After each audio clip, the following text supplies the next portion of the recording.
Hi guys, so today we are going to do lecture number 19 which is by Albert Bandura और ये theory है about Albert Bandura social learning theory.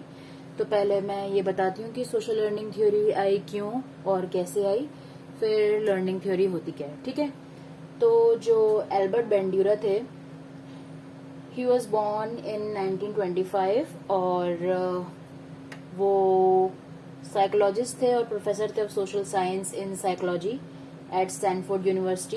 तो Albert Bandura ने क्या करा था, सबसे पहले उन्होंने एक्सपेरिमेंट्स करे थे दो अपनी सोशल लर्निंग थ्योरी के लिए, और उन्होंने ये बोला था कि जो लर्निंग है, लर्निंग सोशल कॉन्टेक्स्ट में होती है और people learn from each other. ठीक है, तो उन्होंने बोला था कि जो लोग हैं वो एक दूसरे को देख के सीखते हैं, एक दूसरे को देख के वो लर्न करते हैं, ऑफकोर्स जो उनका बिहेवियर है उसके बारे में, and that happens via three जो प्रोसेस है, observational learning, imitation and modelling. ठीक है, तो जो ये तीनों टर्म्स हैं, ये वैसे इनका जो मीनिंग है वो मोरलेस सेम है। ऑब्जर्वेशनल लर्निंग में भी आप जो बिहेवियर है अगले का उसको देख के लर्न करने की कोशिश करते हो, ऑब्जर्व करते हो। इमिटेशन में आप इमिटेट करते हो, जैसा वो कर रहा है एज इट इज वैसा करते हो बिना सोचे समझे। मॉडलिंग में आप फोकस करते हो और लर्निंग बाय ऑब्जर्विंग अदर्स। ठीक है, सो यहाँ पे आप बहुत अटेंटिव होते हो और एज इट इज उसको देख के अपना जो बिहेवियर है उसको मॉडल करने की कोशिश करते हो। ठीक है, तो तीनों की सेम मीनिंग है बट थोड़ा बहुत कॉन्टेक्स्ट में डिफरेंस है।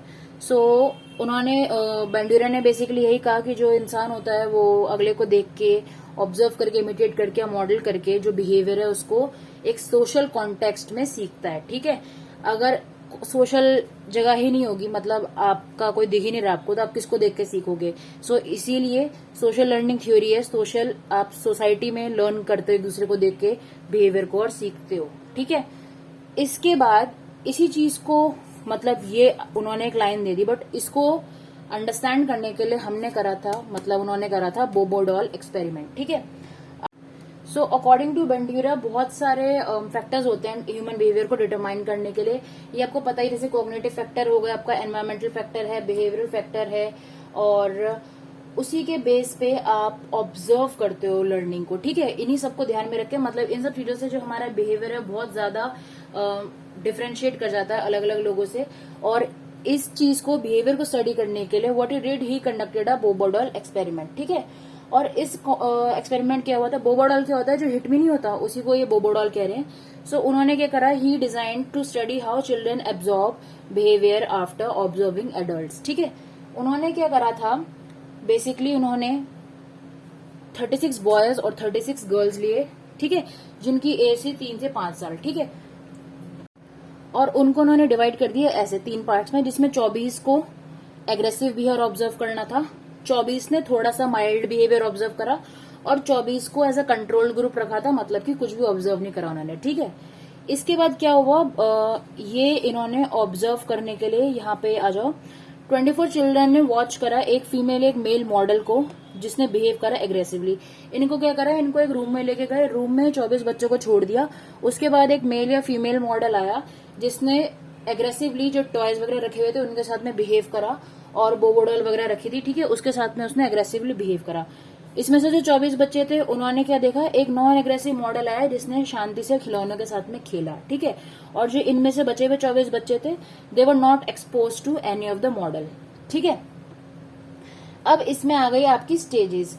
सबसे पहले क्या हुआ, स्टेज 1 तो आपकी आ गई मॉडलिंग। ठीक है, सबसे पहले उन्होंने मॉडल करा बच्चों को कि 3 अलग अलग तरह के उन्होंने उनको एग्जाम्पल शो करे, जिसमें एक में एग्रेशन था, एक में एग्रेशन नहीं था, और एक में कोई मॉडल नहीं था। ठीक है, स्टेज 2 थी फिर एग्रेशन अराउजल। सो यहाँ पे व्हाट द एक्सपेरिमेंटर डिड, सब बच्चों को, जो कंट्रोल ग्रुप वाले भी थे, उनको एक जगह पे लेके गए, रूम में लेके गए जिसमें काफी ज्यादा अट्रैक्टिव टॉयज रखे थे। ठीक है, and as soon as the children started to play with the toys, experimenter told the child that these toys are some of the very best toys of him. और वो चाहता है कि सिर्फ जो अच्छे बच्चे हैं या फिर only the children who deserve these toys will play with these toys. ठीक है, तो ये बोल के उसने बोला कि आप लोग दूसरे रूम में जा लो, और उस रूम में उसने रखे हुए थे काफी ज्यादा वैसे खिलौने, मतलब जो थोड़े एग्रेसिव टॉयज, जैसे हैमर वगैरह रखा हुआ, प्लास्टिक, और यही बोबोडॉल वगैरह रखी हुई, थोड़े हार्ड टॉयज रखे हुए। ठीक है, नॉट दैट अट्रैक्टिव। फिर आती है आपकी स्टेज थर्ड, जिसमें उसने करा टेस्ट। उसने क्या करा, उसने ऑब्जर्व करा जिसमें एग्रेसिव टॉयज थे, मतलब मिक्सचर था, थोड़ा सा नॉन एग्रेसिव टॉयज भी थे। जैसे कि नॉन एग्रेसिव टॉयज में आपका हो गया टी सेट हो गया, क्रेयॉन्स हो गए, बियर्स या एनिमल्स वगैरह हो गए, ठीक है। और एग्रेसिव टॉयज में वही थे आपका जो एक पैक बोर्ड होता है, एक डार्ट गन थी, और जो आपका बोबो डॉल था, ठीक है। और उन्होंने वहां पे फिर करा ऑब्जर्व बच्चों को फॉर 20 मिनट्स, जिसमें उन्होंने 5 सेकंड का गैप लिया, ठीक है। 5 सेकंड के इंटरवल में उन्होंने ऑब्जर्वेशन ली। सो उन्होंने वहां पे ये रिजल्ट देखा कि जिन बच्चों ने जो एग्रेसिव मॉडल आया था उसको देखा था, उन्होंने सेम उसी के जैसा काफी ज्यादा एग्रेसिव रिस्पॉन्स दिखाया, और सेम उन्होंने उसको इमिटेट करके, जैसे उसने बोबोडॉल के घूसे लात मारे थे वैसे ही उन्होंने उसी बोबोडॉल को मारा, ठीक है। और उसके बाद में जो गर्ल्स थी, गर्ल्स जो एग्रेसिव मॉडल में थी, उन्होंने भी ज्यादा फिजिकल एग्रेसिव रिस्पॉन्स दिखाया अगर जो मेल मॉडल आया था उसकी बारी में, और अगर फीमेल मॉडल आई थी तो उसकी बारी में जो गर्ल्स थी उन्होंने वर्बल एग्रेसिव रिस्पॉन्स ज्यादा दिखाया था, ठीक है। और जो बॉयज थे उन्होंने ज्यादा फिजिकल एग्रेसिव एक्ट करा था रदर देन गर्ल्स, और वर्बल एग्रेशन में थोड़ा सा डिफरेंस था, ठीक है। तो ऑल इन ऑल जो कंक्लूजन आया था इसका वो ये आया था कि जो बच्चे हैं they are able to learn the social behaviour such as aggression through the process of observation learning, ठीक है। इसमें फिर इन्होंने यही कंडक्ट कर, मतलब यही इनका रिजल्ट आया कि बच्चे सोशल बिहेवियर को लर्न कर सकते हैं, जो कि होता है आफ्टर वॉचिंग अदर्स, जिसमें एग्रेशन इज अ पार्ट, ठीक है। तो यहां से एल्बर्ट सोशल बेंड्यूरा ने अपनी थ्योरी निकाली थी कि जो बच्चे होते हैं वो किसी को अगर एग्रेसिव मोड में देख रहे हैं और वो सेम इमिटेट करेंगे तब उनको पता नहीं होता है, ठीक है। बट और बाद में आप कुछ कर नहीं सकते क्योंकि वो इमिटेट वो कर चुके हैं, ठीक है। और फिर बच्चे का वो पर्सनैलिटी में पार्ट आ जाता है, पर्सनैलिटी का वो शेप करने लग जाता है, ठीक है। और यही इसका थ्योरी का प्रिंसिपल है। People can learn by observing the behaviour of others and by the outcome of those behaviour, ठीक है। Second is learning can occur without a change in behaviour because people can learn by observation alone, ठीक है। तो ये दोनों principles बहुत important हैं। लोग ऑब्जर्व करके बिहेवियर को देख सकते हैं और उस बिहेवियर से जो आउटकम आ रहा है, जैसे कि मान लो एक छोटा बच्चा है, ठीक है, उसने आपके घर में छोटा बच्चा और आपने किसी से लड़ाई करी और आपने तेज आवाज में बात करके चपेड़ मारी, ठीक है। मान लो आपके पास में गाड़ी थी और आपने रिक्शे वाले को चपेड़ मारी, जस्ट, और जरूरी नहीं कि वो गलत था, आप भी गलत हो सकते हो, but still because you have a car and you have a higher authority, ऐसा आपको लगता है, तो इसीलिए आपने उसको थप्पड़ मारा और उसको तेज आवाज में बात करी, ठीक है। तो बच्चे के यहाँ से ये इमेज बन सकती है कि अगर आप जोर से बात करोगे और आप थप्पड़ मारोगे तो आप सुपीरियर हो, आपके पास में ज्यादा अथॉरिटी है और आप सही हो जाओगे, ठीक है। तो नेक्स्ट टाइम अगर वो किसी क्लास फाइट में इन्वॉल्व होता है तो अगले बच्चे के साथ में यही करने वाला है, और फिर जब टीचर आपके पास में आएगी कि आपके बच्चे ने उसको थप्पड़ मारा, आप उसको क्वेश्चन नहीं कर सकते, ठीक है, क्योंकि आप ही हो जो उसका रोल मॉडल थे, ठीक है। इसीलिए फिजिकल वायलेंस वगैरह बच्चों के सामने एकदम जीरो होनी चाहिए, इवन जो मूवीज वगैरह भी देख रहे हैं, क्योंकि बच्चा ऑब्जर्व करता है, बच्चा इमिटेट करता है, ठीक है। जैसा जब क्लास में अगर कोई बच्चा ऐसा होता है जो बहुत ज्यादा फिजिकल फाइट में इन्वॉल्व है, तो rather than asking the child, a teacher should ask the parents and parents should ask themselves कि इस बच्चे को किस वजह से बिहेवियर बाहर आ रहा है, ठीक है। ऐसी क्या चीज है जिसको देख के बच्चा इतना ज्यादा फिजिकली अब्यूज कर रहा है, ठीक है। अब इसके बेस पे आया था learning by observation involves 4 separate process, ठीक है। तो 4 सेपरेट प्रोसेस है जो इसने बताए थे, बेंड्यूरा ने बताए थे। वो प्रोसेस क्या क्या है? Attention, retention, reproduction and motivation, ठीक है। तो अटेंशन क्या होता है? Unless you are and attentive to what's happening around you, you can't learn, ठीक है। So in order to learn a behaviour you must be attentive, ठीक है। तो अगर जब जो रिक्शे वाला है और आपके पापा ने मान लो चपेड़ मारी है, तो अगर आप तब अटेंटिव नहीं हो, अगर आप तब सो रहे हो, जब आपने कुछ देखा ही नहीं, तो आपको कैसे पता लगेगा कि कुछ लड़ाई हुई है, कोई जीता है, ठीक है। आप कंक्लूजन नहीं निकाल पाए। तो वो तो बट ऑफ कोर्स है कि अगर आपको कुछ सीखना है, इवन अगर आप बड़े भी हो गए हो और आपको कोई बिहेवियर सीखना है, मतलब कि जैसे जो बोलते हैं कि जो 9 to 5 वाला बिहेवियर नहीं रखना है, आप वो एलोन मस्क वाला बिहेवियर रखो, तो आप इंस्टा पे देख रहे होते हो कि वो कितने बजे उठ रहा है, क्या कर रहा है, क्या कर रहा है, और आप वही इमिटेट करने की कोशिश करते हो because you want to be like him, और जो भी है, ठीक है। So if you are attentive you can try to be like him, but if you are not attentive तो आप कुछ भी नहीं कर सकते, ठीक है। जो आपका फिर बेसिक नेचर है वही चलेगा।